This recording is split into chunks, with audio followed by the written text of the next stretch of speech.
Hey guys, this is Sean Sandridge and I'm back with the season finale of Dirty John, and I'm just gonna tell you.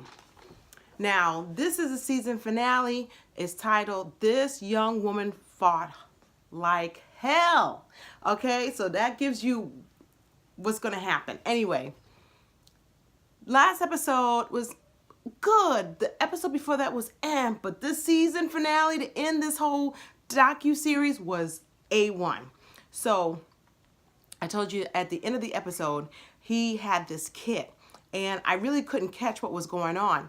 My son decided he wanted to hang out with me and have some mommy and me time. So he's sitting and asking me all these questions, but he was my second pair of eyes. So it starts with him leaving the RV and he has various knives, zip ties, a passport, duct tape, a screwdriver, butcher knife, and pills. My son caught the pills. Anyway, I want you to get a visual because when I saw the picture, I'm like, those are the same kind of knives I have in my kitchen. So I want you to get an understanding of what he had. He had several of these, a butcher knife and a screwdriver. He had a kit, he had a tool kit. So pay attention to this knife.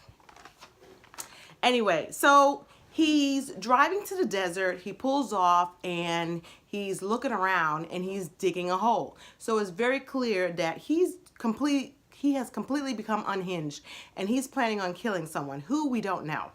But he finds the perfect spot. It's remote. There's no one anywhere where this hole is, and there's no cell signal. So he finds the perfect place. He starts digging a hole. Now Deborah's with her attorney and they're still talking about the car, trying to understand why he did the fire. And the attorney told her that he has escalated, that he really does not have control, and so he's becoming unhinged. And that he thinks that he's going to another level of his anger and that they need to be on high alert. Now, Deborah's associate is heading to meet Deborah, and she really does not have any understanding of what's going on. And she ends up allowing, because she's not paying attention to her surroundings, she ends up leading John to where she's staying. And there's a hotel that she's staying at with her daughters, and they're talking. She's talking to the girls, finding out, and she finds out from Veronica, Ronnie, that he was online dating because she went online she has a side hustle where she helps women with their profiles, and in that she got on several online dating sites and found out that in the midst of all this going on and him trying to save the marriage, he's really on to his next mark. And ooh, just makes me want to punch her in the face. In the midst of all that, she's just like, I can't believe he's online dating. Now, I guess one could say, I can't believe that he's looking for other women to abuse, but I totally took it because she's still nostalgic about him. Remember, she was looking lovingly at the photo. Oh, and by the way, when I was telling you about that Oxygen special, they pretty much nailed the way, the body language and all that. They did a really good reenactment of what their Vegas wedding photo looked like. So I really took it that she was feeling a little betrayed that he was looking for other women. Even though she doesn't want him, and even though she doesn't want the marriage, she was still a little pissed off that he was online dating. So anyway, so now John knows where she's staying. Ronnie, but no one knows that. Ronnie goes on to a club that evening and she gets an Uber driver, and the Uber driver is dropping her off at the Carlisle and finds out, oh no, I guess that's where they were staying, because John was across the street and Veronica noticed that it was John. He was completely startled. He did not know that he was made.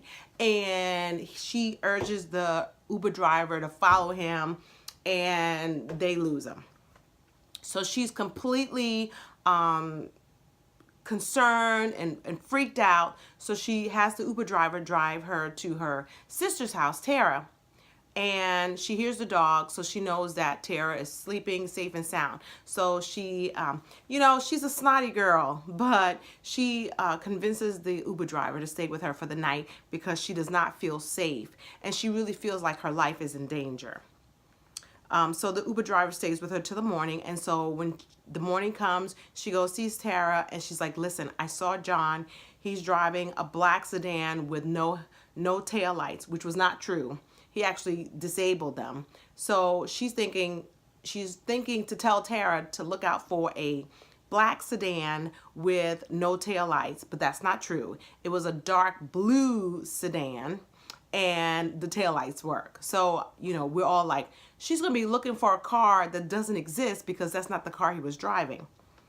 But she tells her because she feels like Tara, Tara is like a flower child, and she's 20, and she loves animals and, all that. But she's a kindred spirit like myself. She's always preparing for the zombie apocalypse. So, but she thinks that, I'm the older sister. I'm supposed to protect my little sister. You need to be vigilant of your surroundings. So she's like, okay. So Deborah and Ronnie are talking, and they decide that the cops can't do anything. Essentially, the cops say, like, look, yeah, he's a menace, but he hasn't broken any laws. And until he does something, we can't act. So they feel like they're on their own. Tara is going to an outdoor concert, and she forgot her bag, and she tells her boss, I'm not going to be back. I got to go back to my apartment and get my bag. And when she steps out of the car, there is John. He's like, remember me? And he takes this knife and he starts trying to get her. And this girl, Tara, fought like hell. And she did exactly what anybody that's in self-defense did. Now, what happened is, what he was planning on doing, he was planning on getting her in the car, probably doping her up so she would be disabled, tying her with the zip ties, and then putting her in the grave. But when he went to go after her, she had a backpack and she had a dog. The dog was attacking him, and he was trying to attack her. She used her backpack as protection. She fell on the ground, and then he was on top of her, and, well, no, I take it back. He was still trying to get to her while she was on the ground. Because she works at a dog place, so she had rain boots. So she's kicking and kicking and kicking, and he's taking this knife, and then she kicked it out of his hand, and then falls on the ground. She sees it. She grabs the knife. He goes reaching for her, and she's like doing like this and this and this and this, and she's just cut. She's just stabbing. She's stabbing all in his back. He's still trying to get her. And then this knife over here, she slammed it right in the eyeball, right through. I started screaming. Now, I want you to know, I watched this at 10:30 at night. My house is completely quiet. And I'm like, get him. And she's busy stabbing. And then that one thing went. Now, everybody that knows me know that I got a thing about eyeballs. I really screamed because I didn't see that coming. So she's a bloody mess. The knife goes in the eyeball. He falls on top of her. Meanwhile, there's a young lady that has seen some man attacking her. She calls 911. They run out. Somebody's giving John CPR. Someone's trying to comfort the girl. She's like, I killed him. And then they get to the hospital. She gets a call from her daughter, Tara, saying, I think I killed your husband. And so she runs to the hospital. Now, on the oxygen thing, she said that she could not see her for hours. But on the show, the detective is talking to her. Now, she's in shock. So she's like, it was, she was talking and it sounded incriminating. She's like, I've been preparing myself for this time, and I thought about the zombie apocalypse. It was killed or be killed. And she's like, I knew this day would come. So she is not injured. She has some cuts on her arms, some defensive wounds from her protecting herself, but nothing fatal. The cops find Deborah coming into the hospital. He's in another room. Head is shaven because she actually stabbed him in the head. She did a lot of stabbing in the back. She stabbed him in the head, and then the fatal wound was in the eye. And this knife right here went all the way up through the brain. So he was brain dead. She did not want to pull the plug, even though she has the right to do that. The sister comes. The sister's like, I made my peace with him, pull the plug. And then the sister and the wife meets Deborah, and the sister asks if she could meet Tara. And Tara was so upset. I mean, this is a young girl, a 20-year-old, who really didn't have a choice. I mean, it was either going to be her being dead or missing and dead, or she was going to be on life support and her mother was going to have to pull the plug. And she felt really bad because she was like, I took him away from a sister, children, and all that. And she's like, he left us a long time ago. Don't feel bad. And I'm just glad that you're alive. So that helped. So fast forward, she goes to the DA, and the DA decides that they're not going to press charges. They found that there was sufficient enough evidence going on that they're not going to press charges. She's in the bathroom because Tara is still, she knows intellectually that he's dead, but she doesn't know that he's dead. And she asked the DA to see the autopsy photos because she wants to make sure that he's not going to come back and get her. I mean, she's still traumatized. She's going to need therapy. And the show did not say that they got therapy, but so, you know, her mom is like, are you sure you want to do that? Because once you see those photos, you really can't unsee what you've seen. And she truly wants to know that he is dead. And because the last time she saw him, he was trying to kill her. So even though she knows he's dead, she wants to know that he's dead. So there's the scene where Deborah is standing in front of the crematorium. He's in a cardboard box, and she sees his body go in the crematorium. So she's made her peace with it. And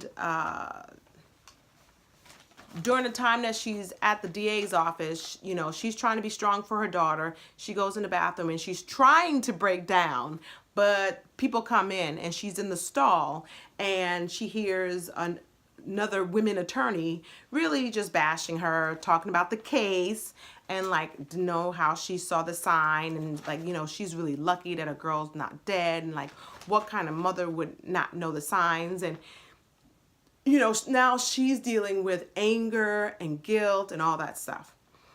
So she gets back to her mom's house, and you know, the whole family's at the house, and Deborah is looking at her family, and for them there's a sense of normalcy, like it's over. So, you know, Veronica's there, Tara's there with the niece and nephew, the brother is there, and the mom says, listen, you've been forgiven. And I do believe that her family forgave her for making these poor choices because it's over, and there's a sense of we don't have to worry about John invading our lives, and like we can get back to being who we were before he came into our lives.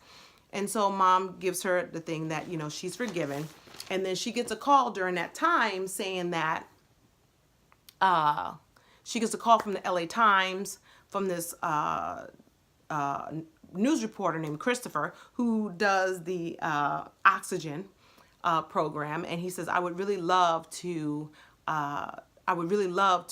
hear more of your story.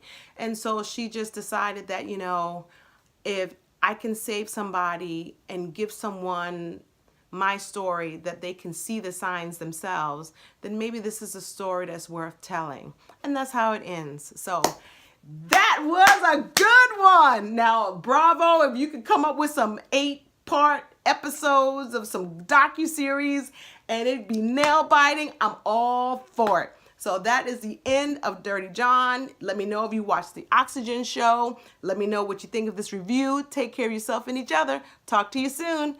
Bye.